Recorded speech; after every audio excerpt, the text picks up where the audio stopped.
रामकृष्ण हरी. आज आषाढी एकादशी आहे. आषाढी एकादशीच्या तुम्हा सर्वांना माझ्याकडून हार्दिक शुभेच्छा. विठू माऊली.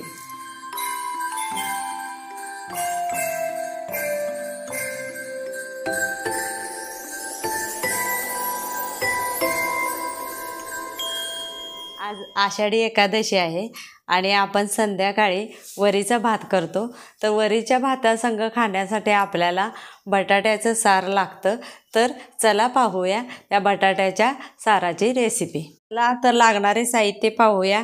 4-5 मिरच्या घ्यायच्या, 2 चमचे जिरे घेतलेले आहे, 1 चमचा हळद घेतलेला आहे, चवीनुसार मीठ घेतलेलं आहे आणि सार झाल्यानंतर त्यावर टाकण्यासाठी कोथिंबीर घेतलेलं आहे, शेंगदाण्याचं कूट घेतलेलं आहे आणि छोटीशी वाटी तेल घेतलेलं आहे, 4 बटाटे घेतलेले आहेत. सर्वप्रथम आपण ह्या 4-5 मिरच्या घ्यायच्या, त्यात थोडेसे जिरे घ्यायचे आणि त्याचं आपण असं बारीक दरदरीत वाटण करून घ्यायचं.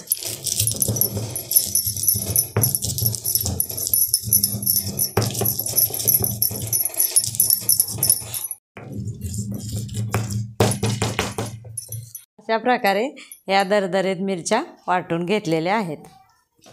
तर हे बटाटे आहेत ते आपण ह्याची बारीक अशी पेस्ट करून घ्यायची. तर हे बटाटे आपण मोठे मोठे फोडून घेतलेले आहेत. त्यानंतर आपण याला स्मॅशरने असे बारीक पेस्ट करून घ्यायची. अशा पद्धतीने पेस्ट करून घ्यायची. स्मॅशरने बटाट्याची बारीक पेस्ट झालेली आहे. बघा मस्त कशी बारीक पेस्ट झालेली आहे. भांडं तापाय ठेवलेलं आहे आणि कडकडीत तापलेलं आहे. त्यात आपण हे वाटी तेल घेतलेलं आहे ते घालायचं आहे. तेल चांगलं कडकडीत काढलेलं आहे आणि आता आपण सर्वप्रथम जिरे टाकून घ्यायचं.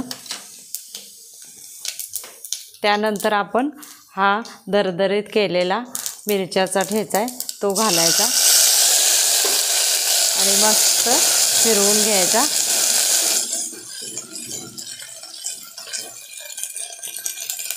त्यानंतर आपण बटाटे स्मॅशरनं मॅश केलेले ते पण यात घालून घ्यायचे आणि तेलामध्ये चांगले परतून घ्यायचे.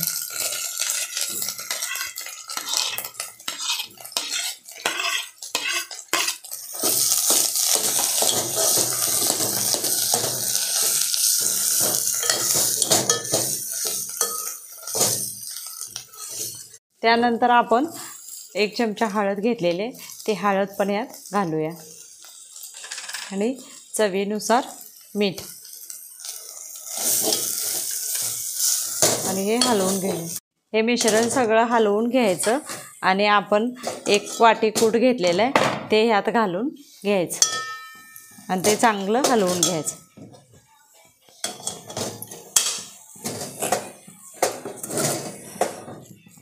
आता हे सगळं मिश्रण हलवून झालेलं आहे.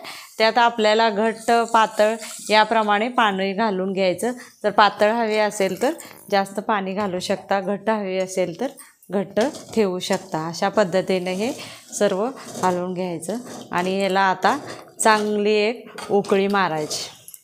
चांगली उकळी आलेलं आहे आणि बटाट्याचं सार शिजून तयार झालेलं आहे. तर त्यानंतर आपण त्यावर सजावटीसाठी कोथिंबीर घालूया आणि मस्त असं सजावट करून घेऊया. चला आता आपला हा वरीचा भात आणि बटाट्याचा सार तयार झालेला आहे. तर चला आपण खायला घेऊया. कसं झालं आहे? मस्त झालं आहे ना? चला तर माझी रेसिपी आवडली ना, लाईक करा, शेअर करा, सबस्क्राईब करा, बेल आयकॉनला प्रेस करायला विसरू नका आणि कमेंट करायला पण विसरू नका. चला तर भेटूया आपण पुढच्या रेसिपीमध्ये. रामकृष्ण हरी.